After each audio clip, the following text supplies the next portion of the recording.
Birinci Dünya Müharibəsində bir meymun da döyüşüb. Hətta bu meymuna onbaşı rütbəsi də verilib. Onun adı Jack idi. Sahibi Albert Marr pavian cinsinə aid meymunu körpəlikdən sahiblənmişdi. 1915-ci ildə o müharibə səbəbilə Cənubi Afrikadakı 3-cü piyada diviziyasına qoşulur. Amma düşünür ki, Jackie-yə onsuz çətin olacaq.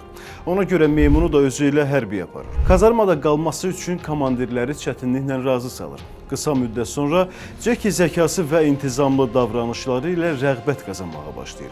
O rəsmi əsgər kimi qeydə alınır, meymuna xüsusi geyim forması, kiçik bel çantası, hətta hərbi papaq da verilir. Jackie əsgərlərlə birgə posta çıxır, güclü iyi bilməsi ilə düşməni daha tez ifşa edirdi. Müharibənin şiddətli dövründə səngər qazmağa kömək edən meymun artilleriya mərmilərinin düşəcəyi yeri bir neçə saniyə əvvəldən təxmin edə bilirdi. Jackie əsgər yoldaşlarını əyləndirməyi də, ruhlandırmağı da bacarır. 1916-cı ildə sahibi Albert yaralanır.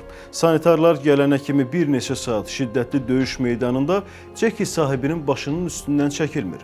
1918-ci ildə isə döyüşlərin birində Jackie özü ağır yaralanır və bir ayağını itirir. Birinci Dünya Müharibəsi bitdikdə onbaşı Jackie Pretorian medalına, hərbidə keçirdiyi hər ilə görə xüsusi təqaüdə layiq görülür. Londonda keçirilən qələbə paradında iştirak edir. Meymun 1921-ci ilə kimi yaşaya bilir. Daha maraqlı məlumatlardan xəbər tutmaq üçün səhifəmizi izləyib videoları bəyənməyi unutmayın.